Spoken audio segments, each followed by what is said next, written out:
ಬೇಗ ತೆಗೆದುಕೊಳ್ರಿ ನೋಡೋಣ. ಮತ್ತಾಯನ ಸುವಾರ್ತೆ 2ನೇ ಅಧ್ಯಾಯ, ಮತ್ತಾಯನ ಸುವಾರ್ತೆ 2ನೇ ಅಧ್ಯಾಯಕ್ಕೆ ನಮ್ಮ ಸತ್ಯವೇದ ಗ್ರಂಥವನ್ನು ತಿರುಗಿಸ್ಕೊಳ್ಳೋಣ. ಅರಸನಾದ ಹೇರೋದನ ದಿನಗಳಲ್ಲಿ ಯೂದಾಯ ಸೀಮೆಯ ಬೆತ್ಲೆಹೇಮ್ ಎಂಬ ಊರಲ್ಲಿ ಯೇಸು ಹುಟ್ಟಿದಾಗ ಮೂಡನ ದೇಶದ ಜೋಯಿಸರು ಯೆರೂಸಲೇಮಿಗೆ ಬಂದು, ಯೆಹೂದ್ಯರ ಅರಸನಾಗಿ ಹುಟ್ಟಿದವನು ಎಲ್ಲಿದ್ದಾನೆ? ಆತನನ್ನು ಸೂಚಿಸುವ ನಕ್ಷತ್ರವನ್ನು ನಾವು ಮೂಡನ ದೇಶದಲ್ಲಿ ಕಂಡು ಆತನಿಗೆ ಅಡ್ಡ ಬೀಳುವುದಕ್ಕೆ ಬಂದೆವು ಅಂದರು. ಇದನ್ನು ಕೇಳಿ ಅರಸನಾದ ಹೇರೋದನು ಅವನ ಕೂಡ ಯೆರೂಸಲೇಮಿನವರೆಲ್ಲರೂ ಕಳವಳಪಟ್ಟರು. ಗಮನಿಸ್ಕೊಳ್ರಿ, ಎಲ್ಲ ಹೇಳಿ. ಹೇರೋದನು, ಒಂದಿಬ್ರಿಗೆ ಹೇಳ್ರಿ. ಹೇರೋದನು ಇವನೊಬ್ಬ ಅರಸ. ಇವರು ಯಾರು ಅಂತಂದರೆ ಈ ಯಹೂದ ಸೀಮೆಯಲ್ಲಿರುವಂಥ ಆ ಊರಿನಲ್ಲಿರುವಂಥ ಆ ರಾಜ್ಯಕ್ಕೆ ಅರಸರಿವರು. ಇವರು ಒಬ್ಬೊಬ್ಬರಾಗಿ ಬದಲಾವಣೆ ಆಗ್ತಿರ್ತಾರೆ. ರಾಜರಿಗೂ ಒಂದೇ ಹೆಸರು. ಯಾವ ಅರಸ ಬಂದರೂ ಏರೋದ್ಯ. ಅವರ ಹೆಂಡತಿಗೆ ಏರೋದ್ಯಳು, ನೀವೆಲ್ಲ ಬೈಬಲಲ್ಲಿ ನೋಡ್ಬೋದು. ಇವರಿಗೆಲ್ಲ ಒಂದೇ ಹೆಸರು. ಈ ಹೇರೋದ್ ಅಂತಂದರೆ ಹೀರೋ ಅಂತ ಅರ್ಥ. ಏನು ಪಕ್ಕದಲ್ಲಿ ನೋಡಿ ಹೇಳು, ಹೀರೋ ಇವನು. ಇನ್ನು ಗ್ರೀಕ್ ಪದದಲ್ಲಿ ಹೇರೋದನಿಗೆ ಅರ್ಥ ಏನು ಅಂತಂದರೆ ತನ್ನನ್ನು ಎಲ್ಲದಕ್ಕಿಂತ ಮೇಲೆ ಹೆಚ್ಚಿಸಿಕೊಂಡವರು. ಹೇಳಿ ನೋಡೋಣ, ಹೆಚ್ಚಿಸಿಕೊಂಡವನು. ಈ ಹೇರೋದನ ಕಾಲಘಟ್ಟದಲ್ಲಿ ಜನರ ಜೀವನ, ಅಲ್ಲಿ ಇದ್ದಂಥ ಜನರ ಬಾಳು ಬಹಳ ಕಠಿಣವಾಗಿತ್ತು. ಯಾಕಂದರೆ ಇವನು ಸಾಮಾನ್ಯವಾದಂಥ ಅರಸನಲ್ಲ, ಇವನ ಒಳಗಡೆ ಭಯಂಕರವಾದಂಥ ಕ್ರೂರತೆ ಇತ್ತು. ಆ ಸ್ಪಿರಿಟ್, ಆ ಆತ್ಮ ಯಾವುದು ಅಂತಂದರೆ ಮರ್ಡರ್ ಮಾಡಿ ಕೊಲೆ ಮಾಡುವಂಥ ಒಂದು ಆತ್ಮ ಇವನಿದ್ದಂಥ ಕಾಲಘಟ್ಟದಲ್ಲಿತ್ತು. ಈಗ ಯೇಸು ಕ್ರಿಸ್ತನ ಜನನದ ಅದೊಂದು ಕಾಲ ಸಮಯದಲ್ಲಿ ಇವನ ರಾಜ್ಯ ಬಿದ್ದೋಗ್ತದೆ. ಯಹೂದ್ಯರಿಗೆ ಇನ್ನೊಬ್ಬ ಅರಸ ಬಂದುಬಿಡ್ತಾನೆ. ಆ ಅರಸನು ಯಾರು ಅಂತೇಳಿ ಹುಡುಕ್ಬೇಕು ಅಂತ ಮೊದಲನೇದಾಗಿ ಇವನು ಒಳಸಂಚು ಮಾಡ್ತಾ ಇದ್ದಾನೆ. ಇವನು ಒಳಸಂಚು ಮಾಡುವವನು. ಎರಡನೇದಾಗಿ ಇವನ ಒಳಗೆ ಇದ್ದದ್ದು ಕೊಲೆಯ ಆತ್ಮ. ಎಲ್ಲ ಹೇಳಿ ನೋಡೋಣ, ಕೊಲೆಯ ಆತ್ಮ, ವೈರಾಗ್ಯದ ಆತ್ಮ. ಎಲ್ಲ ಹೇಳಿ ನೋಡೋಣ, ವೈರಾಗ್ಯದ ಆತ್ಮ. ತನ್ನ ಸ್ಥಾನದಲ್ಲಿ ತನ್ನ ಕಣ್ಣು ಮುಂದೆ ಮತ್ತಿನ್ಯಾರು ಬೆಳೆದು ನಿಲ್ಲಬಾರ್ದು, ನನ್ನ ಪೊಸಿಷನ್ಗೆ ಯಾರು ಬರಬಾರ್ದು. ಅಯ್ಯೋ, ಅವ್ರ ಪಾಟಿಗೆ ಅವ್ರು ಬೆಳಿಲಿ, ಅವ್ರ ಪಾಟಿಗೆ ಅವ್ರು ಜೀವಿಸ್ಲಿ ಅಂತ ಬಿಡಲ್ಲ. ಈ ಹೇರೋದನ ಆತ್ಮ ಎಂಥದ್ದು ಅಂತಂದ್ರೆ, ಯಾರು ಬೆಳಿಲಿಕ್ಕಿದ್ದಾರೋ, ಯಾರು ಅಭಿವೃದ್ಧಿ ಆಗಲಿಕ್ಕಿದ್ದಾರೋ ಅಂಥವರನ್ನ ಹುಡುಕಿ ಅಂಥವ್ರನ್ನ ಕೊಲ್ಲುವಂತಹ ಒಂದು ಭಯಂಕರವಾದಂಥ ದುಷ್ಟ ಆತ್ಮ. ಇವನೇನ್ ಮಾಡ್ದ, ಬೆತ್ಲೆಹೇಮ್ ಸುತ್ತ, ಈಗ ಯೇಸು ದೇವರು ಹೇಳ್ತಾರೆ, ದೇವದೂತನು ಬಂದು ಯೇಸು ಸ್ವಾಮಿಯ ತಂದೆಯಾದಂಥ ಯೋಸೇಫನಿಗೆ ಹೇಳ್ತಾನೆ, ಯೋಸೇಫನೇ 19ನೇ ವಚನದಲ್ಲಿ, ನೀನು ಇಲ್ಲಿಂದ ಮಗುವ ತಾಯಿಯನ್ನು ನೀನು ಎದ್ದು ಕರ್ಕೊಂಡು ನೀನು ಕಾನಾನ್ ದೇಶಕ್ಕೆ ನೀನು ಓಡಿ ಹೋಗಬೇಕು. ಓಡೋಗು. ಯಾಕೆ ಓಡೋಗು? ನೀನು ಇಲ್ಲಿದ್ರೆ ಹೇರೋದನು ನಿನ್ನನ್ನು, ನಿನ್ನ ಮಗುವನ್ನು ತಡೆಯಕ್ಕೆ ಹೋದ್ರೆ ಎಲ್ಲರನ್ನು ಸಾಯಿಸ್ಬಿಡ್ತಾನೆ. ಒಳ್ಳೆ ಅರಸನ ಇವನು? ದುಷ್ಟ ಅರಸ. ಹೌದಾ ಇಲ್ವಾ?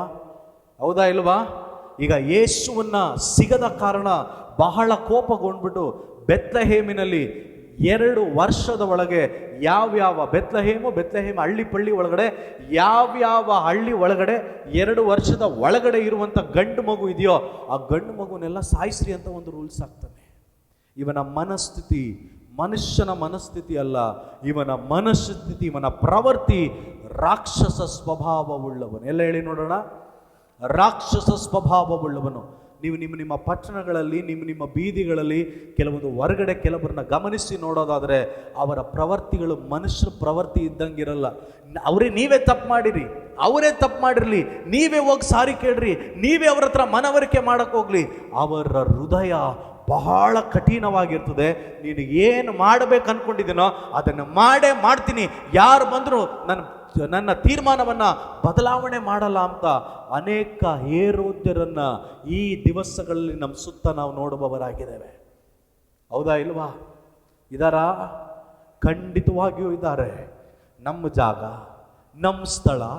ನಮ್ಮ ಸ್ಥಳದ ಆಕ್ರಮಣ ಮಾಡಿ, ನಮ್ಮ ಸ್ಥಳದೊಳಗೆ ಮನೆ ಕಟ್ಟಿ, ನಮ್ಮ ಮೇಲೆ ಕೇಸಾಗಿ.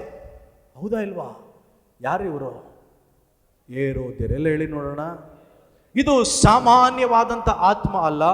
ಚಿಕ್ಕವರು, ದೊಡ್ಡವರು, ಗಂಡಸರು, ಹೆಂಗಸರು ಯಾರನ್ನು ನೋಡದೆ ಏನಾದರೂ ನಾಶ ಮಾಡಿ ಬಿಡಬೇಕು, ಇವ್ರನ್ನ ಹಾಳು ಮಾಡಿಬಿಡಬೇಕು ಅಂತೇಳಿ ಯೋಚನೆ ಮಾಡುವಂಥ ಒಂದು ಭಯಂಕರವಾದಂಥ ದುಷ್ಟ ಶಕ್ತಿಯ ಬಲ ಅದು. ಇದರ ಇನ್ನೂ ಅತಿರೇಕ ಯಾವುದು ಅಂತಂದ್ರೆ, ದೇವರ ರಾಜ್ಯಕ್ಕೆ ನೇರವಾಗಿ ಸೀದವಾಗಿ ದೇವರ ರಾಜ್ಯಕ್ಕೆ ವಿರೋಧವಾಗಿ ನಿಲ್ಲುವಂತಹ ಒಂದು ಏರೋದನ ಗುಂಪು. ಎಲ್ಲ ಹೇಳಿ ನೋಡೋಣ, ಯಾವುದಿದು? ಏರೋದನ ಗುಂಪು. ಅಲ್ಲೆಲ್ಲೂಯ್ಯ. ಇವನು ಯೋಚನೆ ಮಾಡ್ದ, ಆ ಮಗುನ ಬಿಡಬಾರ್ದು, ಆ ಮಗುನ ಸಾಯಿಸಬೇಕು, ಆ ಮಗುನ ಯಾವುದೇ ಕಾರಣಕ್ಕೂ ಬದುಕಕ್ಕೆ ಬಿಡಬಾರ್ದು ಅಂತೇಳಿ ಆ ಪ್ರಾಂತ್ಯದಲ್ಲಿ ಮಾತ್ರ ಹಿಸ್ಟ್ರಿ ಹೇಳ್ತದೆ 14,000 ಗಂಡು ಮಕ್ಕಳನ್ನು ಬೆತ್ಲೆಹೇಮ್ ಸುತ್ತ ಇರುವಂಥ ಹಳ್ಳಿ ಪಳ್ಳಿಗಳಲ್ಲಿ ಸಾಯಿಸಿದ್ರು. ಎಷ್ಟು ಸಾವಿರ ಜನ? ಇವನ ಕ್ರೂರತೆಯನ್ನು ಸ್ವಲ್ಪ ಗಮನಿಸಿ ನೋಡ್ರಿ. 14,000 ಜನರನ್ನು ಸಾಯಿಸ್ಬಿಟ್ಟು ಇದರ ಒಳಗೆ ಲೋಕದ ರಕ್ಷಕನಾದಂಥ ಯೇಸುವನ್ನು ಸಹ ನಾನು ಸಾಯಿಸ್ಬಿಟ್ಟಿದ್ದೀನಿ, ಅದರ ಒಳಗಡೆ ಇಲ್ಲ, ಆ ಮಗುನು ಸೆತ್ತೋಗಿದ್ದಾನೆ ಅಂದ್ಕೊಂಡಾಗ ಯೋಸೇಫನಿಗೆ ಒಂದು ಶಬ್ದ ಬರ್ತಾ ಇದೆ, ನೀನು ಎದ್ದು ಆ ಕೂಸನ್ನು ಕರ್ಕೊಂಡು ಇಸ್ರಾಯೇಲ್ ದೇಶಕ್ಕೆ ತಿರುಗಿ ಹೋಗು, ಕೂಸಿನ ಪ್ರಾಣವನ್ನು ತೆಗೆಯಬೇಕು ಅಂತ ಇದ್ದವನು ಸೆತ್ತು ಹೋಗಿದ್ದಾನೆ. 20ನೇ ವಚನ. ಒಂದು ಆಮೇಲೆ ಹೇಳ್ರಿ, ಗಟ್ಟೆಗೆ ಒಂದು ಆಮೇಲೆ ಹೇಳ್ರಿ.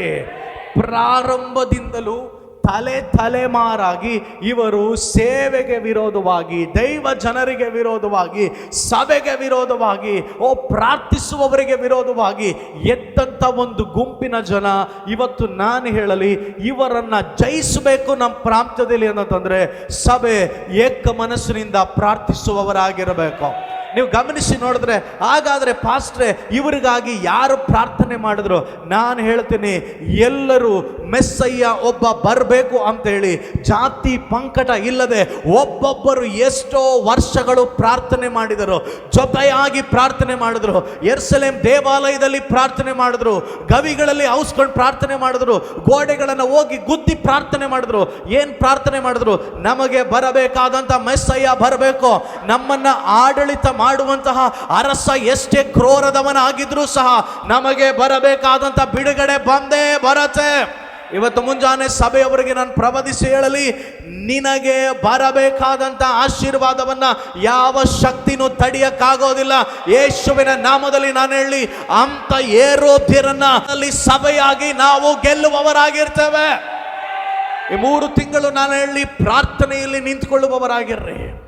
ನಾನು ಹೇಳಿದ್ದು ಇನ್ನೂ ಸಭೆಯನ್ನು ನಾನು ಟಚ್ ಮಾಡಿಲ್ಲ. ಏರೋದ್ಯರು ಎಲ್ಲ ಹೇಳಿ ನೋಡೋಣ.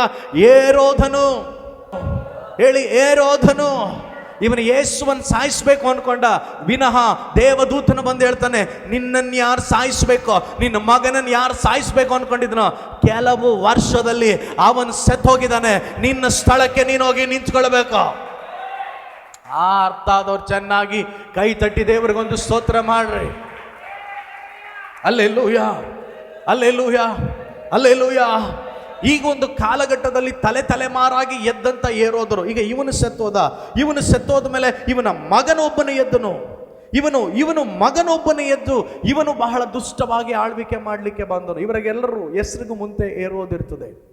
ಈಗ ಯೇಸು ಸತ್ತನು, ಯೇಸು ಜೀವಂತವಾಗಿ ಎದ್ದನು, ಮೃತ್ಯುಂಜಯನಾಗಿ ಎದ್ದನು, ಯೇಸು ಪರಲೋಕ ರಾಜ್ಯಕ್ಕೆ ಸೇರಿದ್ರು. ಶಿಷ್ಯರು ಸೇವೆ ಮಾಡ್ಲಿಕ್ಕೆ ಪ್ರಾರಂಭ ಮಾಡಿದ್ರು. ಎಲ್ಲೆಲ್ಲ ಬೆಳವಣಿಗೆ ಇರ್ತದೋ ಅಲ್ಲೆಲ್ಲ ಏರೋದರು ಎದ್ದೇಳ್ತಾರೆ. ಸ್ತೋತ್ರ ಮಾಡ್ರಿ ದೇವರಿಗೆ. ಅಲ್ಲೆಲ್ಲೋಯ ಪಾಸ್ ನನಗೆ ಹೋರಾಟನೇ ಇಲ್ಲ, ನೀನು ಉದ್ಧಾರನೇ ಆಯ್ತಲ್ಲ ಅಂತ ಅರ್ಥ. ಪಾಸ್ಟೇ ಬಹಳ ಇಕ್ಕಟ್ಟಿದೆ. ನಾನು ಹೇಳ್ತೀನಿ, ಇಕ್ಕಟ್ಟಿನ ಮಧ್ಯದಲ್ಲಿ ದೇವರು ನಿನ್ನನ್ನು ನಡೆಸು. ಅಲ್ಲೆಲ್ಲೋಯ ನಮ್ಮ ದೇವರ ಹತ್ರ ನನಗೆ ಇಷ್ಟ ಆಗೋದು, ಬಹಳ ಪ್ರತ್ಯೇಕ ಪಡಿಸೋದೇನು ಅಂತಂದ್ರೆ, ಯಾವುದಾಗಲ್ವೋ ಅದನ್ನು ಆಗೋ ಥರ ಮಾಡ್ತಾನೆ. ಎಲ್ಲಿ ನಡೆಯೋಕ್ಕಾಗಲ್ವೋ ಅಲ್ಲಿ ನಡೆಯೋ ಥರ ಮಾಡ್ತಾನೆ. ಎಲ್ಲಿ ನಿಂತ್ಕೊಳ್ಳೋಕ್ಕಾಗಲ್ವೋ ಅಲ್ಲಿ ನಿಂತ್ಕೊಳ್ಳೋ ಥರ ಮಾಡ್ತಾನೆ. ಎಲ್ಲಿ ಏನು ಅಸಾಧ್ಯ ಅಂತೇಳಿ ನೆನೆಸಿದ್ರೆ ಅಲ್ಲಿ ಸಾಧ್ಯವಾಗುವಂತೆ ಮಾಡ್ತಾನೆ. ಏನ್ ನಡಿಲಿ, ಏನ್ ನಡಿದೇ ಇರಲಿ, ಎಷ್ಟೋ ಏರೋದಿರು ಎದ್ದು ಬರಲಿ, ಸಭೆ ಬಂಡೆಯ ಮೇಲೆ ಕಟ್ಟಲ್ಪಟ್ಟದು. ಪಾತಾಳ ಲೋಕದ ಬಲ ಅದನ್ನು ಸೋಲ್ಸೋದಕ್ಕಾಗಲ್ಲ. ಪ್ರಾರಂಭದಲ್ಲಿ ಯೇಸುವಿನ ಜೀವವನ್ನು ತೆಗಿಬೇಕಂತಿದ್ದಂತಹ ಒಬ್ಬ ಏರೋದನ ತಲೆಮಾರು ಮುಗಿದು ಅವನ ಮಗನ ತಲೆಮಾರು ಬಿಡುವುದು, ಈಗ 3ನೇ ತಲೆಮಾರು ಅಪೊಸ್ತಲರು ಸೇವೆ ಮಾಡುವಂಥ ದಿವಸಗಳಲ್ಲಿ ಏರೋದನಾದಂಥ ಅಗರಿಪ್ಪ ರಾಜ ಅನ್ನುವವನಿದ್ದ. ಹೇಳಿ ನೋಡೋಣ. ಏರೋದ ಅಗರಿಪ್ಪ, ಎಲ್ಲ ಹೇಳಿ. ಏರೋದ್ ಅಗರಿಪ್ಪ. ಇವನ ಪ್ರತ್ಯೇಕತೆ ಏನು ಅಂದರೆ, ಇವನಿಗೆ ಸಭೆಯನ್ನು ಹಿಂಸಿಸೋದ್ರಲ್ಲಿ ಅಷ್ಟು ಸಂತೋಷ. ಅಲ್ಲೇ ಲೋಯ. ಚೆನ್ನಾಗಿ ಗಮನಿಸ್ರಿ. ಪ್ರಾರಂಭದಲ್ಲಿ ಆದಂಥ ಸಭೆ ಅನಿವಾರ್ಯದಿಂದ ಒತ್ತಾಯದಿಂದ ಆದದ್ದಲ್ಲ, ಭಯದಿಂದ ಪ್ರಾರಂಭವಾದದ್ದು. ಹೌಸ್ಕೊಂಡ್ರು, ಎದುರ್ಕೊಂಡ್ರು. ಕಡೆಯದಾಗಿ ಇವರೆಲ್ಲರ ಮೈಂಡ್ಗೊಂದು ಬಂತು, ನಾವು ಇನ್ನು ಎದುರ್ಕೊಂಡು ಕುಳಿತಿದ್ರೆ ಲೋಕ ನಮ್ಮನ್ನು ಜಯಿಸದೆ, ನಾವು ಲೋಕವನ್ನು ಜಯಿಸ್ಬೇಕಂದ್ರೆ ನಾವೆಲ್ಲರೂ ಜೊತೆಯಲ್ಲಿ ನಿಂತು ಪ್ರಾರ್ಥನೆ ಮಾಡುವವರಾಗಿರ್ಬೇಕು. ವಾಕ್ಯ ಹೇಳ್ತದೆ ನೋಡ್ರಿ, ಇವರೆಲ್ಲರೂ ಕೂಡಿ ಪ್ರಾರ್ಥಿಸಿದ್ರು. ಇವರು ಕೂಡಿದಂಥ ಸ್ಥಳ ನಡುಗ್ತಾ ಇತ್ತು. ಅಟ್ಮಾಸ್ಫಿಯರ್, ಪರಿಸ್ಥಿತಿಗಳು ಚೇಂಜ್ ಆಯಿತು. ಹೀಗೆ ಕೆಲವು ಕಾಲಘಟ್ಟ ಆದಮೇಲೆ ಅಪೊಸ್ತಲರಿಂದ ದೊಡ್ಡ ಅದ್ಭುತ ಕಾರ್ಯಗಳು ನಡೆದಾಗ ಸಭೆಯನ್ನು ತಾಕೋದಕ್ಕೆ ಸೈತಾನನು ಅಗರಿಪ್ಪ ರಾಜನನ್ನು, ಏರೋದನನ್ನು ಒಳಗಡೆ ಪ್ರೇರೇಪಣೆ ಕೊಟ್ಟನು. ಇವನು ಬಂದಂಥ ಪ್ರೇರೇಪಣೆಯಿಂದ ಎಲ್ಲರೂ ಸತ್ಯವೇದ ಗ್ರಂಥವನ್ನು ಅಪೊಸ್ತಲ ಕೃತ್ಯಗಳು 12ನೇ ಅಧ್ಯಾಯ 1, 2, 3 ವಚನಕ್ಕೆ ನಾವು ಸತ್ಯವೇದ ಗ್ರಂಥ ತಿರುಗಿಸ್ಕೊಳ್ಳೋಣ. ಅಪೊಸ್ತಲ ಕೃತ್ಯಗಳು 12ನೇ ಅಧ್ಯಾಯ 1, 2, 3. ಆ ಸಮಯದಲ್ಲಿ ಹೇರೋದನು ಸಭೆಯವರಲ್ಲಿ ಕೆಲವರನ್ನ ಹಿಂಸೆಪಡಿಸುವುದಕ್ಕೆ ಕೈ ಹಾಕಿ ಯೋಹಾನನ ಅಣ್ಣನಾದ ಯಾಕೋಬನನ್ನ ಕತ್ತಿಯಿಂದ ಕೊಲ್ಲಿಸಿದನು. ಅಲ್ಲೆಲ್ಲೂಯ. ಗಮನಿಸ್ಕೊಳ್ರಿ, ಈ ಅತಿರೇಕ ಹೆಂಗಾಯ್ತು ಅಂತಂದ್ರೆ, ಇವ್ರಿಗೆ ಎಷ್ಟು ಸರಿ ಹೇಳಿದ್ರು ಯೇಸು ಸ್ವಾಮಿ ಬಗ್ಗೆ ಸುವಾರ್ತೆ ಸಾರಬೇಡ್ರಿ, ಕ್ರಿಸ್ತನ ಸುವಾರ್ತೆ ಎಲ್ಲೂ ಸಾರಲ್ಪಡಬಾರ್ದು ಅಂತ ಸರಿ ಇಟ್ಕೊಂಡು ಹೊಡೆದ್ರು. ಸುವಾರ್ತೆ ಸಾರ್ತಿರಲ್ಲ ಅಂತ ಹೇಳಿ ಯೇಸು ಕ್ರಿಸ್ತನ ಶಿಷ್ಯನಾದಂಥ ಯೋಹಾನನ ಅಣ್ಣನಾದಂಥ ಯಾಕೋಬನನ್ನ ಹಿಡಿದು ಕತ್ತಿಯಿಂದ ಕೊಲ್ಲಿಸಿದನು. ಎಲ್ಲ ಹೇಳಿ ನೋಡೋಣ. ನಾನೊಂದು ಸವಾಲು ಹೇಳ, ಈ ಲೋಕದಲ್ಲಿ ಇರೋರು ಎಲ್ಲ ಕ್ರೈಸ್ತವರು ಸತ್ತೋದ್ರು, ಕ್ರಿಸ್ತನಿಗಾಗಿ ಸತ್ತೋದ್ರು, ಯೇಸು ಕ್ರಿಸ್ತನ ರಕ್ತ ಅನೇಕರನ್ನ ರಕ್ಷಣೆ ಕರ್ಕೊಂಡು ಬರ್ತದೆ. ಚಾಲೆಂಜ್ ಮಾಡಿ ಹೇಳ್ತೇನೆ. ಅಲ್ಲೇ ಲೋಯ, ಒಬ್ಬೊಬ್ಬ ಕ್ರೈಸ್ತವನನ್ನ ಕಡ್ದಾಕೋ. ಅಲ್ಲೇ ಲೋಯ, ಒಬ್ಬೊಬ್ಬ ಕ್ರೈಸ್ತವನ ಕ್ರಿಸ್ತನಿಗಾಗಿ ಸತ್ತೋಗ್ಲಿ. ನಾವೆಲ್ಲ ಸತ್ತೋದ್ರು ಒಬ್ಬನ ರಕ್ತ ಈ ಲೋಕಕ್ಕಾಗಿ, ಜನರ ಪಾಪಕ್ಕಾಗಿ ಸುರಿಸಲ್ಪಟ್ಟಿದೆ. ಕ್ರೈಸ್ತವರನ್ನೆಲ್ಲ ಸ್ಥಾಪಿಸಕ್ಕೆ ಯೇಸು ಬಂದದ್ದು, ಕ್ರೈಸ್ತತ್ವವನ್ನು ಸ್ಥಾಪಿಸಕ್ಕಲ್ಲ ಯೇಸು ಬಂದದ್ದು. ಯೇಸು ಬಂದಿದ್ದು ನನ್ನ ಪಾಪವನ್ನ, ನಿನ್ನ ಪಾಪವನ್ನ ತೊಳೆಯೋದಕ್ಕೆ. ಒಬ್ಬನನ್ನ ಶೂಟ್ ಮಾಡಿ ಸಾಯಿಸ್ಬಿಟ್ರೆ ಎದ್ರಕೊಂಡ್ಬಿಡ್ತಾರ. ಅಲ್ಲೆಲ್ಲೂಯ. ಎಲ್ರು ಸತ್ರು, ದೇವರಂತ ಒಬ್ಬ ಇದ್ದಾನೆ. ಅವನು ಇವತ್ತಿಗೂ ಅದ್ಭುತ ಮಾಡುವವನಾಗಿದ್ದಾನೆ. ಅವನ ಕೈಗಳು ಇವತ್ತಿಗೂ ಅದ್ಭುತ ಮಾಡೋದಕ್ಕೆ ಸಾಧ್ಯ ಆಗ್ತದೆ. ಒಬ್ಬೊಬ್ಬರು ಸತ್ರು 1000 ಜನ ಅಂತವರನ್ನ ಯೇಸುವಿನ ರಕ್ತ ಎತ್ತಿಸೋದಕ್ಕೆ ಸಾಧ್ಯ. Alleluia, alleluia, alleluia. ಇವನನ್ನು ಹಿಡಿದು ಸಾಯಿಸಿದ್ರು, ಕತ್ತಿಯಿಂದ ಕೊಲ್ಲಿಸಿದ್ರು. ಆ ಮಂಗಿನ್ಗೇನು ಗೊತ್ತು? ಒಬ್ಬರು 1000 ಜನಕ್ಕೆ, ಇಬ್ಬರು 10,000 ಜನಕ್ಕೆ ಸಮಾನ.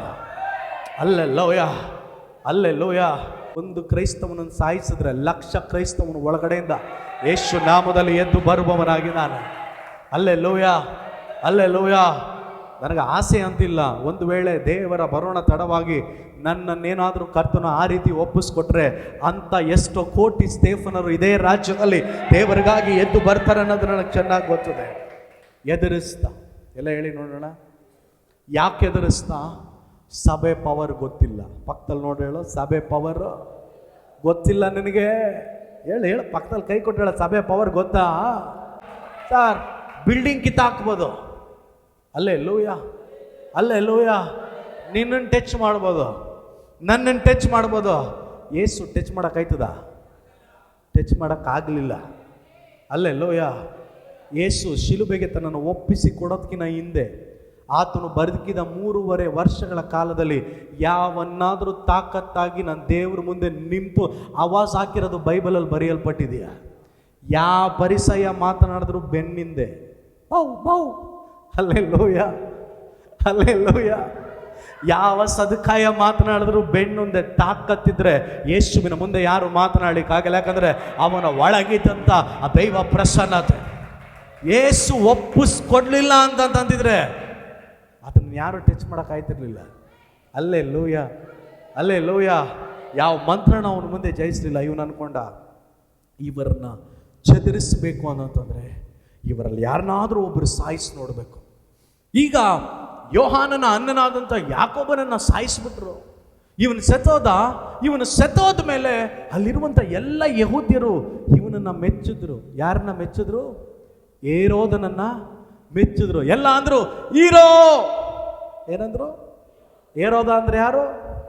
Hero, hero, hero, hero, hero, hero, ನೀನೇ ಹೀರೋ. ಹಾ, ಇವರೆಲ್ಲ ಎಷ್ಟು ಸಾರಿ ಸುವಾರ್ತೆ ಸಾರ್ಬೇಡ, ಯೇಸು ಬಗ್ಗೆ ಹೇಳ್ಬೇಡ ಅಂತಂದ್ರೆ ಇವರೆಲ್ಲ ಸುವಾರ್ತೆ ಸಾರ್ತಾ ಇದ್ದಾರೆ. ಇವ್ರನ್ನ ಯಾರು ಏನು ಮಾಡೋಕ್ಕಾಗಲ್ಲ ಅನ್ಕೊಂಡು ಏರೋದ ನೀನೇ hero, hero, hero, hero, hero. Alleluia. Bharat ದೇಶದಲ್ಲಿ ಎಷ್ಟು hero hero hero hero hero ಇದ್ದಾರೆ. ಆ ಹೀರೋಗಳ ಚರಿತ್ರೆ ಎಲ್ಲ ಸ್ವಲ್ಪ ಒಳಕೋಗಿ ನೋಡಿದ್ರೆ ಯಾವನೆಲ್ಲ ದೇವ ಮಕ್ಕಳಿಗೆ ವಿರೋಧವಾಗಿ ನಿಂತುನೋ ಹೊರಗಡೆ ಹೀರೋ ಹೀರೋ, ಒಳಗೆ ಝೀರೋ ಝೀರೋ ಝೀರೋ ಝೀರೋ. ಈಗ ವಾಕ್ಯ ಕೇಳ್ರಿ. ಇದು ಯಹೂದ್ಯರಿಗೆ ಮೆಚ್ಚಿಕೆಯಾಗಿದೆ ಎಂದು ನೋಡಿ ಅಷ್ಟಕ್ಕೆ ನಿಲ್ಲದೆ ಪೇತ್ರನನ್ನು ಹಿಡಿಸಿದನು. ಒಂದು ಆಮೇಲೆ ಹೇಳ್ರಿ ನೋಡೋಣ. ಸಾರ್, ನೀನು ಯಾಕೋಬನನ್ನು ಮುಟ್ಟಿದಾಗ ಬೇರೆ ಚರಿತ್ರೆ. ಒಂದು ಆಮೇಲೆ ಹೇಳ್ರಿ, ಗಟ್ಟಿಯಾಗ ಒಂದು ಆಮೇಲೆ ಹೇಳ್ರಿ. ನೀನು ಯೋಹಾನನ್ನು ಮುಟ್ಟಿದಾಗ ಅದು ಬೇರೆ ಚಾಪ್ಟರ್. ಒಂದು ಆಮೇಲೆ ಹೇಳ್ರಿ. ಅಲ್ಲೇ ಲೋಯ, ಅಲ್ಲೇ ಲೋಯ.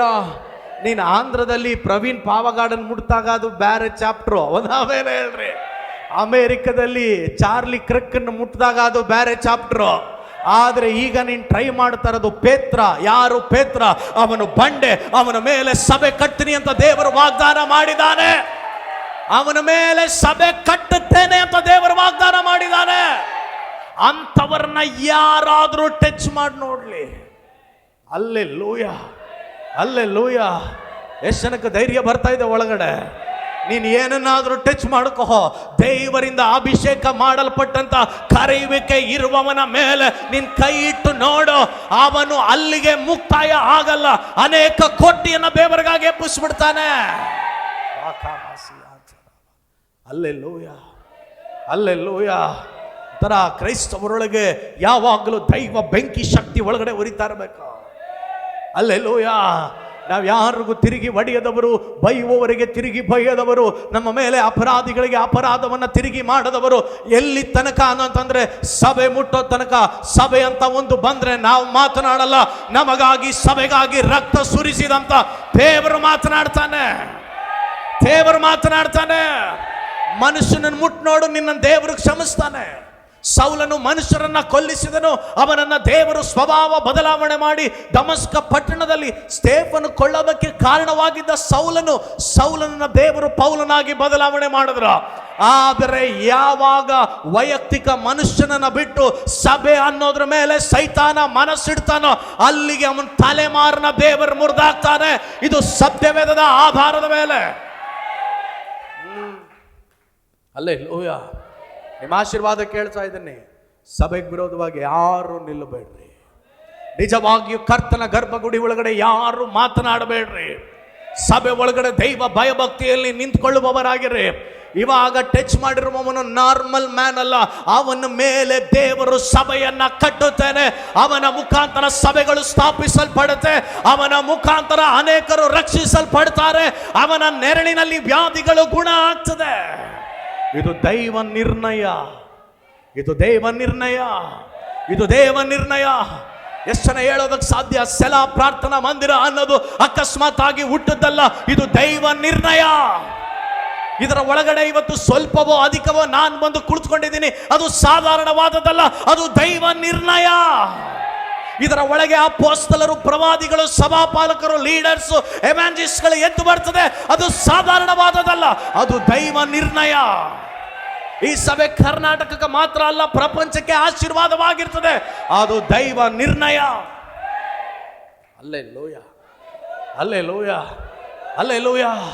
ಇವರಿಗೆ ಮುಟ್ಟಿದ್ದು ಪೇತ್ರನ ಮೇಲೆ ದೇವರು ವಾಗ್ದಾನ ಮಾಡಿದನು. ಪೇತ್ರನನ್ನು ಮುಟ್ಟಿದ್ರೆ ನನ್ನ ಸಭೆ ಮುಟ್ಟಿದ ಹಾಗೆ. ಪೇತ್ರನನ್ನ ಮುಟ್ಟಿದ್ರೆ ಆ ಬಂಡೆಯಾದಂಥ ಕ್ರಿಸ್ತನನ್ನ ಮುಟ್ಟಿದ ಹಾಗೆ.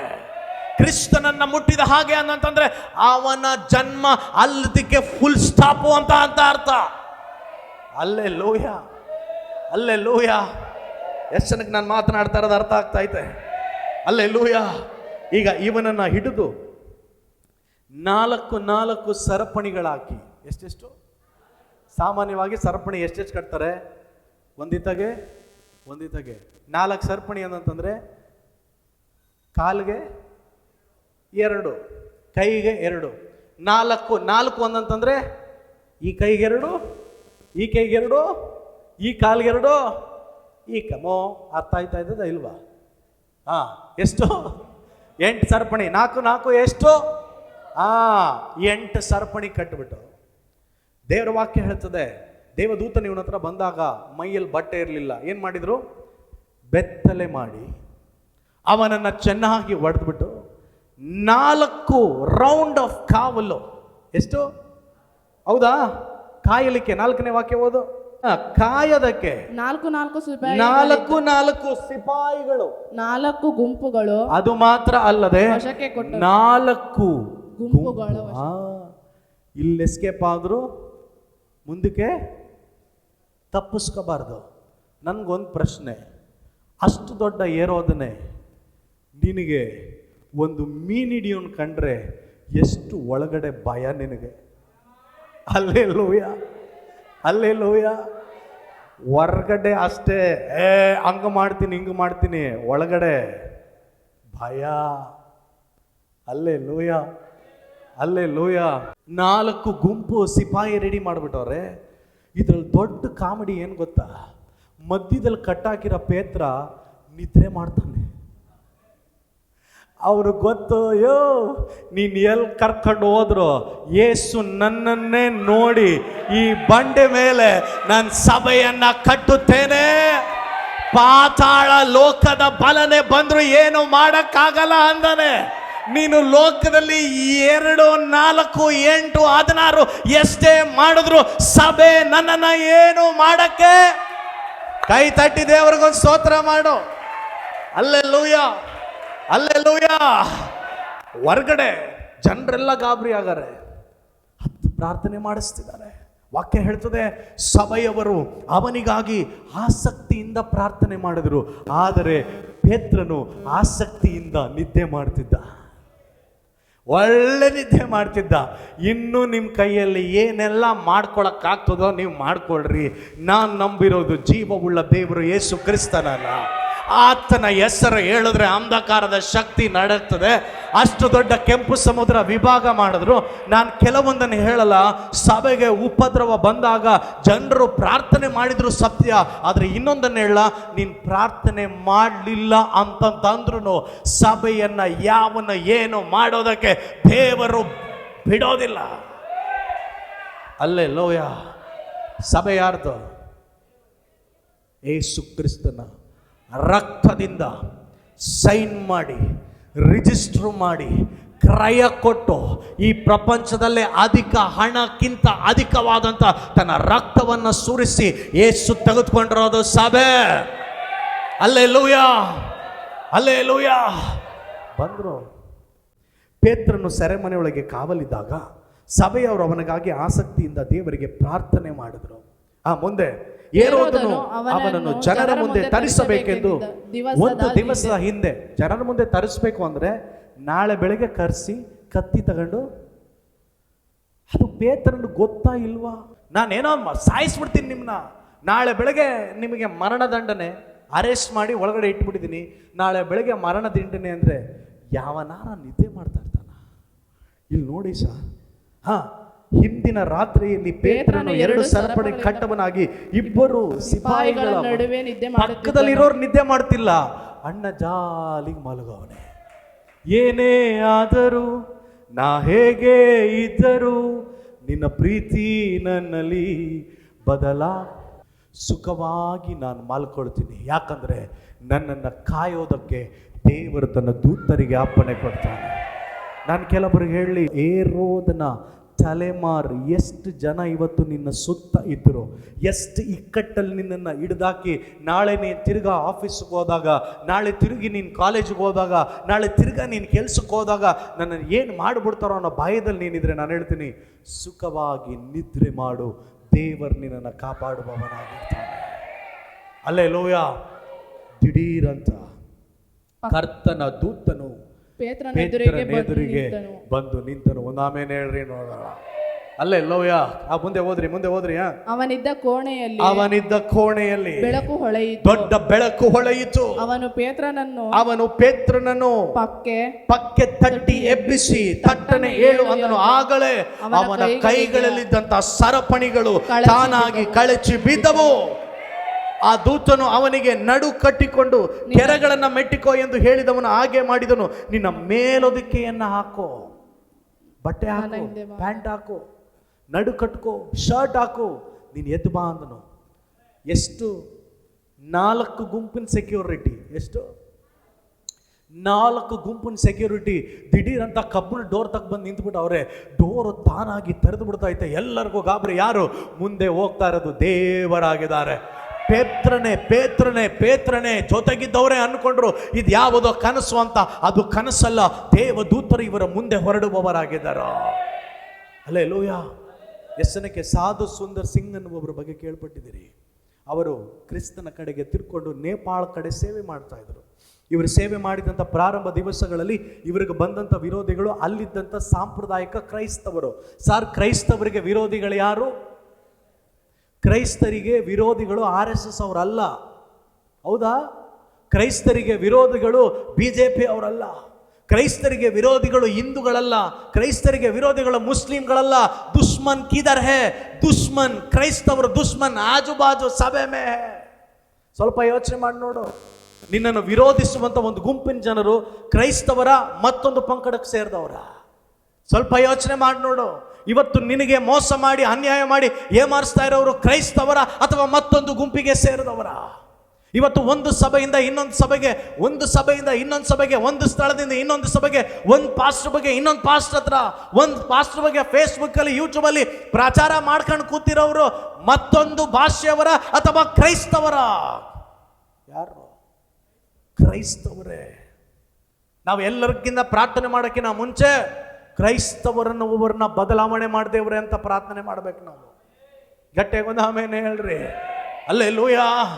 ಅವ್ರು ಯಾವುದೋ ಸಂಘಟನೆ ಮಾಡಿಕೊಂಡು ಅವ್ರ ಜಾತಿ ಧರ್ಮಕ್ಕಾಗಿ ಅವ್ರು ನಿಂತು ಅವ್ರು ದುಡಿತಾ ಇದ್ದಾರೆ. ನೀನೇನು ಮಾಡ್ಕೊಂಡಿದ್ಯಾ? ನಿನ್ನ ದೇವರ ಹೆಸರನ್ನ, ನಿನ್ನ ಸಭಾಪಾಲ. ನನಗೆ ನಿನ್ನೆ ಯಾರೋ ಒಬ್ರು ಹೇಳಿದ್ರು, ಸತೀಶ್ ಹೇಳಿದ್ರು ನನಗೆ, ಪಾಸ್ಟರ್ ಮಂಡ್ಯದಲ್ಲಿ ಮುಸಲ್ಮಾನರೆಲ್ಲ ಸೇರಿ ಒಂದು ದೊಡ್ಡ ಮನೆ ಕಟ್ತಾ ಇದ್ದಾರೆ, ಹೌದಾ ಇಲ್ವಾ? ಯಾರಿಗೆ ಮನೆ ಕಟ್ಕೊಡ್ತಾ ಇದ್ದಾರೆ ಅಂತ ಕೇಳಿದೆ. ಅವ್ರು ಹೇಳಿದ್ರು ಅವ್ರು ಮುನ್ನಾಗೆ ಮನೆ ಕಟ್ಕೊಡ್ತಾವ್ರೆ. ಯಾರು ಮುನ್ನ? ಅವ್ರ ಪಾಸ್ಟ್ಗೆ ಮನೆ ಕಟ್ಕೊಡ್ತಾ ಇದ್ದಾರಂತೆ.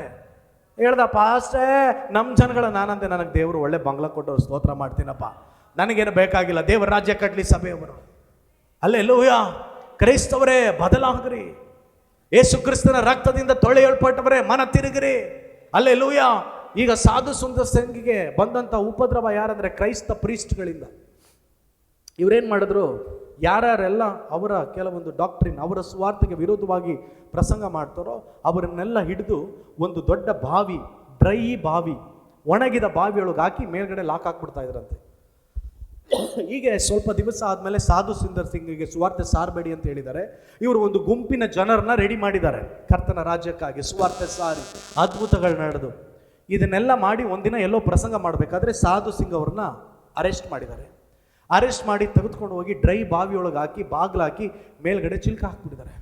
ಚಿಲ್ಕ ಹಾಕಿ ಅಲ್ಲೊಂದು ಅಭ್ಯಾಸ ಏನು ಅಂತಂದರೆ, ಆ ಕೀನ ಆ ಊರಿನ ಅಧಿಕಾರಿ ಯಾರಿರ್ತಾನೋ ಅವನ ಬೆಲ್ಟಿಗೆ ಆ ಕೀನ ಹಾಕೊಂಡಿರ್ಬೇಕು. ಬೇರೆ ಯಾರಾದಿದ್ರೆ ಓಪನ್ ಮಾಡಿಬಿಡ್ತಾರಲ್ಲ. ಸಾಧು ಸಿಂಗ್ ಒಳಗಡೆ 1 ದಿನ ಆಯಿತು, 2 ದಿನ ಆಯಿತು, 3 ದಿವಸ ಆಯಿತು. ಒಳಗಡೆ ಮೊಣಕಲಾಕಿ ಪ್ರೇಯರ್ ಮಾಡ್ತಾ ಇದ್ದಾರೆ. ಒಳಗಡೆ ಪ್ರಾರ್ಥನೆ ಮಾಡ್ತಾ ಇದ್ದಾಗೆ ಒಳಗಡೆ ಶಬ್ದ ಬರ್ತಾ ಇದೆ, ಕಟ ಕಟ ಕಟ ಕಟ ಕಟ ಕಟ ಅಂತ. ಒಳಗಡೆ ಎಲ್ಲ ಕತ್ತಲೆ, ಏನು ಕಾಣ್ತಾ ಇಲ್ಲ, ಡ್ರೈ ಬಾವಿ. ಏನು ಒಳಗಡೆ ಅಂತ ಮುಟ್ಟು ನೋಡಿದ್ರೆ ಮನುಷ್ಯನ ಅಸ್ಥಿ ಪಂಜರಗಳು ಒಳಗಡೆ ಬಿದ್ದಿದ್ವಂತೆ. ಅಸ್ಥಿ ಪಂಜರಗಳು, ಮನುಷ್ಯನ ಅಸ್ಥಿ ಪಂಜರಗಳು. ಇವ್ರು ಗೊತ್ತಾಗ್ಬಿಡ್ತು, ಓಹೋ, ಯಾರೆಲ್ಲ ಯೇಸು ಕ್ರಿಸ್ತನನ್ನು ಅಂಗೀಕರಿಸಿದ್ರು, ಯಾರೆಲ್ಲ ಒಂದು ವೇಳೆ ತಪ್ಪು ಮಾಡಿದ್ರು ಅಂತ ಇವ್ರು ಭಾವಿಸಿದ್ರು, ಅವ್ರನ್ನೆಲ್ಲ ಬಾವಿಯೊಳಗೆ ಹಾಕ್ಬಿಟ್ಟಿದ್ದಾರೆ. ಇದೆಲ್ಲ ಮೃತ ದೇಹಗಳ ಶವಗಳ ಸ್ಕೆಲಿಟನ್ ಒಳಗಡೆ ಬಿದ್ದಿದೆ. ಈ ಪನಿಷ್ಮೆಂಟಲ್ಲಿ ಎಷ್ಟೋ ಸತ್ತವ್ರು. ಅವ್ರ ಮೇಲೆ ಕೂತ್ಕೊಂಡು ಸಾಧು ಸಿಂಗರ್ ಪ್ರಾರ್ಥನೆ ಮಾಡ್ತಾ ಇದ್ರಂತೆ. ದಿಢೀರಂತ ಯಾರೋ ಬಂದು ಮೇಲ್ಗಡೆ ಬಾವಿನ ಓಪನ್ ಮಾಡಿದ ಒಂದು ಶಬ್ದ. ಮೇಲ್ಗಡೆ ನೋಡಿದ್ರೆ ಯಾರು ಕಾಣ್ತಾ ಇಲ್ಲ. ದಿಢೀರಂತ ಮೇಲ್ಗಡೆ ಆ ಡೋರನ್ನ, ಬಾವಿದು ಬಾಗಿಲನ್ನ ತೆಗಿತಾರ ಒಂದು ಶಬ್ದ. ಸರಿ, ಹೆಂಗ್ ಮೇಲತ್ತದು? ಮೇಲ್ಗಡೆಯಿಂದ ಒಂದು ಹಗ್ಗ ಒಳಗಡೆ ಇಳಿದು ಬರ್ತಾ ಇದೆ. ವಾಕ್ಯ ಅವ್ರು ಹೇಳ್ತಾ ಇದ್ರಂತೆ, ಸಾಧು ಮೇಲತ್ತಿ ಬಾ ಅಂತ. ಇಲ್ಲಿ ನೋಡಿದ್ರೆ ಯಾರೂ ಇಲ್ಲ, ರಾತ್ರಿ ಇಷ್ಟೊತ್ತಲ್ಲಿ ಯಾರು ಬಂದಿದ್ದಾರೆ? ಮೇಲ್ಗಡೆ ಹತ್ತು ನಿಂತು ನೋಡಿದ್ರೆ ಯಾರೂ ಇಲ್ಲ. ದಿಢೀರಂತ ಬಾವಿ ತಾನಾಗೆ ಮುಚ್ಚಲ್ಪಟ್ಬಿಟ್ಟು ಆಟೋಮೆಟಿಕ್ ಲಾಕ್ ಆಗ್ಬಿಡ್ತು. ಈ ಮನುಷ್ಯ ಸುಮ್ಮನಿದಿನ, ಈ ಮನುಷ್ಯ ಅಲ್ಲೋಗಿ ಮಾರನೇ ದಿನ ತಿರ್ಗಾ ಹೋಗಿ ಸುವಾರ್ತೆ ಸಾರಿದ್ದಾನೆ. ಮಾರನೇ ದಿನ ತಿರ್ಗಾ ಸುವಾರ್ತೆ ಸಾರ್ವಾಗ ತಿರ್ಗಾ ಕರ್ಕೊಂಬಂದವ್ರೆ. ಹೇಳ್ಬಿಡಾರೆ, ಪಾಸ್ಟ್ರೇ ನಮ್ಮ ಒಳಗಡೆನೆ ಯಾವುದೋ ಬ್ಲ್ಯಾಕ್ ಶಿಪ್ ಐತೆ, ಕರಿ ಆಡ ಐತಿದ್ರ ಒಳಗಡೆ ನೋಡು. ಯಾರೋ ಕೀ ತೆಗೆದುಬಿಟ್ಟು ಹೋಗ್ಬಿಟ್ಟು ಇವನನ್ನ ಓಪನ್ ಮಾಡ್ಕೊಂಡು ಬಂದಿದ್ದಾರೆ ಅಂದಾಗ ಇವ್ರು ಮಾತಾಡ್ತಾ ಇದ್ದಂಗೆ ಒಳಗಡೆಯಿಂದ ಆ ದೊಡ್ಡ ಪ್ರೀಸ್ಟ್ ಹೊರಗಡೆ ಬಂದಂತೆ ಎಲ್ಲ ಅವನ ಸೊಂಟನೇ ನೋಡ್ತಾ ಇದ್ರಂತೆ. ಯಾಕೆ? ಸೊಂಟದಲ್ಲಿ ಏನದೆ ನೋಡಿದ್ರೆ ಕೀ ಅಲ್ಲೇ ಇತ್ತು. ದೇವದೂತರು ಸಾಧು ಸುಂದರ್ ಸಿಂಗನ ಒಳಗಡೆಯಿಂದ ಹೊರಗಡೆ ಬಿಡಿಸ್ಕೊಂಡು ಬಂದಿದ್ದಾರೆ. ಸಾರ್, ನಾನು ಹೇಳಲಿ, ಸೇವೆ ಮಾಡೋವನನ್ನ ಅನ್ಕೊಳ್ಬಹುದು ಜನರು ಸಾಯಿಸಿದ್ರೆ ನಿಲ್ಸಕ್ಕಾಗ್ತದೆ ಅಂತ. ಸತ್ತು ಬಿಟ್ರೆ ಒಳಗಿರುವಂತ ಬೂದಿ ಮೇಲಿರುವಂತ ಕೆಂಡ ಎಲ್ಲ ಸೈಡ್ಗೆ ಹೋಗಿ ಅವರು ದಗ ದಗ ದಗ ದಗ ದಗ ದಗ ದಗ ಅಂತ ಕರ್ತನಿಗಾಗಿ ತಿರುಗಿ ಉರಿಯುವವರಾಗಿರ್ತಾರೆ. ಹಲ್ಲೆಲೂಯಾ. ನಾನು ಮಾಡ್ತಾ ಇರೋ ವಾಕ್ಯ ಎಷ್ಟು ಜನನ್ನ ಕರ್ತನಿಗಾಗಿ ಉತ್ತೇಜನ ಪಡಿಸ್ತಾ ಇದ್ದೇನೆ ನನಗೆ ಗೊತ್ತಿಲ್ಲ. ನೀನು ಎಷ್ಟಕ್ಕೆಷ್ಟು ಕಡಿತಾ ಇರ್ತೀಯೋ, ಎಷ್ಟಕ್ಕೆಷ್ಟು ಸುಡ್ತಾ ಇರ್ತೀಯೋ, ಎಷ್ಟಕ್ಕೆಷ್ಟು ಉಪದ್ರವ ಮಾಡ್ತಾ ಇರ್ತೀಯೋ, ಸಭೆ ಅಷ್ಟಕ್ಕೆ ಅಷ್ಟು ಬೆಳೀತಾ ಇರತ್ತೆ. ಯಾಕಂದ್ರೆ ಸಭೆ ಕ್ರಿಸ್ತನದು. ಹಲ್ಲೆಲೂಯಾ. ಈಗ ಈತನ ಎದ್ದ, ನನ್ನ ಸಂದೇಶ ಮುಗಿಸ್ಬಿಡ್ತೀನಿ, ಕಂಪ್ಲೀಟ್ ಮಾಡ್ತೀನಿ. ಹಲ್ಲೆಲೂಯಾ. ಇವನ ಎದ್ದು ಹೋಗಿ ಶಿಷ್ಯ ಮಂಡಳಿ ಜೊತೆ ಸೇರಿದ. ಅಲ್ಲೆಲ್ಲ ಪ್ರಾರ್ಥನೆ ಮಾಡ್ತಾ ಇದ್ರು. ಬಹಳ ಖುಷಿ ಆಯಿತು. ಪೇತ್ರನು ಅಪೊಸ್ತಲರ ಜೊತೆಯಲ್ಲಿ ಸೇರಿ ಮರೆಯಾದ ಅಂದರೆ ಏರೋದನ ಕಣ್ಣಿಗೆ ಮರೆಯಾದ. ಮಾರನೇ ದಿನ ಬೆಳಿಗ್ಗೆ ಏರೋದನೆದ್ದ, ರೆಡಿಯಾದ. ಯಾರಿವನು? ಹೀರೋ ಹೀರೋ ಹೀರೋ ಹೀರೋ ಎಲ್ಲ ಹೇಳಿ ನೋಡೋಣ. Hero hero hero. ಬೆಳಗ್ಗೆ ಎದ್ದ, ರಥ ತಗೊಂಡ, ಸೀದಾ ಹೋಯ್ತಾ ಇದ್ದ. ಒಬ್ಬ ಬಂದು ಹೇಳ್ದ, ಹೀರೋ ಸ್ವಲ್ಪ ವೆಯ್ಟ್ ಮಾಡು, 0 ಆಗೋ ಒಂದು ನ್ಯೂಸ್ ಬಂದದೆ. ಏನು ನ್ಯೂಸು?